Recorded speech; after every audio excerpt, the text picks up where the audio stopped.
The daughter of a century baby walks into a roadside diner. No, that's not the beginning of a joke. It is the beginning of Planetary, an epic saga from the mind of Warren Ellis in collaboration with artist John Cassaday. The woman in question is Jaquita Wagner, and she is in the diner to recruit Elijah Snow. He is a century baby, by the way, which is why he is over 100 years old. He's been sitting in a shack in the desert, nursing a very fuzzy memory, and eating at this diner for the past decade. But Jaquita hopes to turn that around by offering him a job.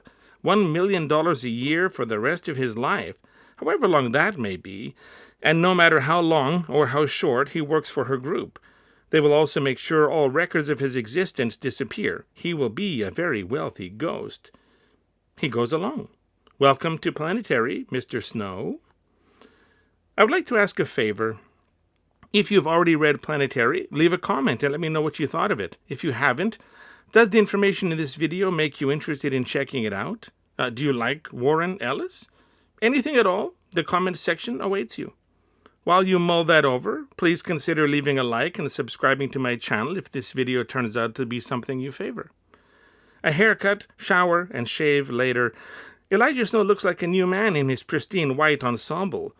Snow always wears white. It's his thing. Another one of his things is cryokinesis. This mainly manifests as heat subtraction, meaning he can extract heat from his surroundings, things, people, and freeze them. This comes from being born with the century. In his case, being born at the stroke of midnight on New Year's Eve of 1900. That is what century babies are. People born with the century at the stroke of midnight whenever the year hits 00. Each has a different superhuman ability, and while they age until around 30, they are immortal.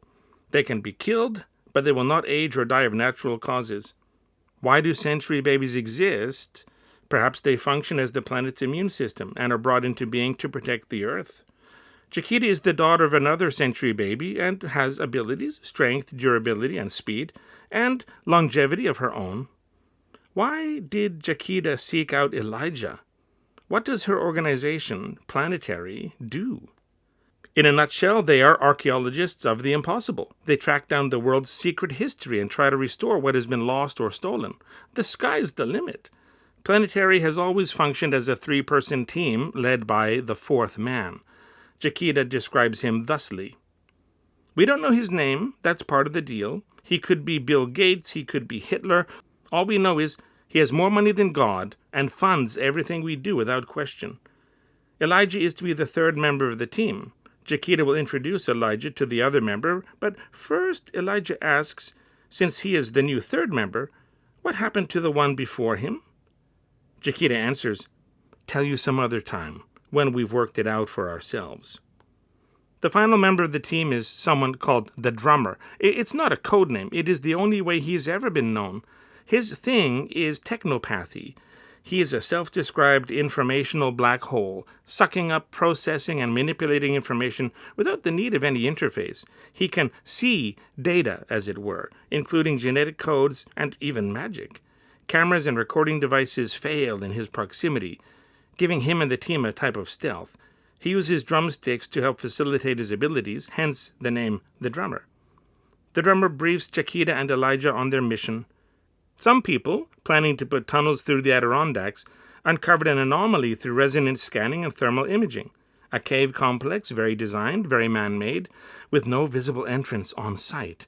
Planetary is interested because the Adirondacks were the last known destination of another century baby, a contemporary of Elijah Snow's, Dr. Axel Brass.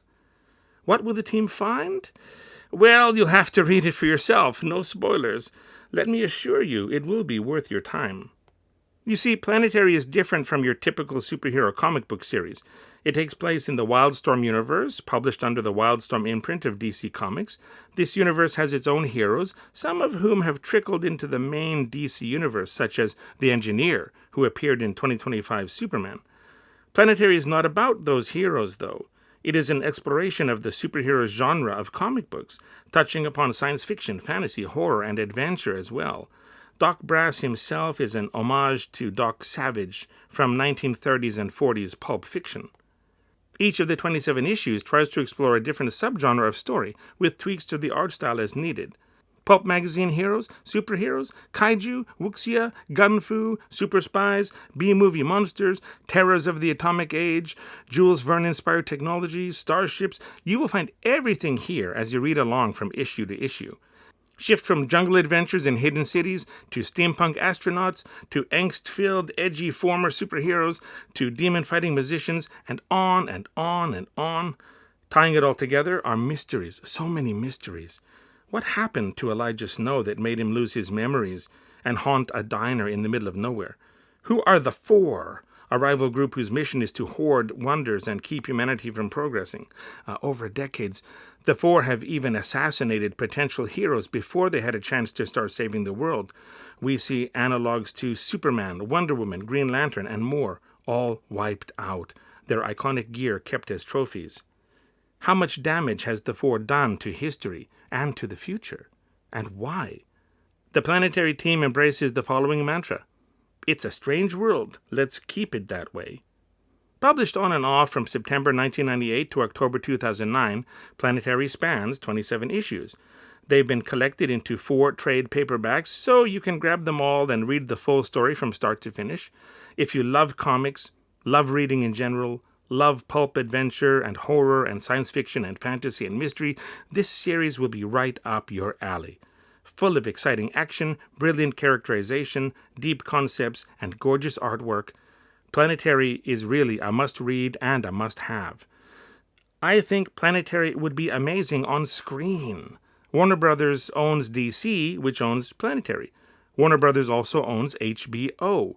It would be so easy to make an ongoing live-action series with each book being 1 episode, or perhaps more. 27 issues could easily be 3 10-episode seasons, or 4 8-episode seasons, with the right decompression and scripting. On the plus side, the storyboards are already finished. What do you think? If you have already read Planetary, what did you think of it? If you haven't, are you interested in giving it a look? Would you watch this story if it were on streaming? Leave a comment and let me know what you think. Also, if you liked this video and are interested in seeing more videos about entertainment topics of all kinds, leave a like to let me know, and consider subscribing to my channel. It would be greatly appreciated. Every little thing helps. Thanks for watching. See you next time.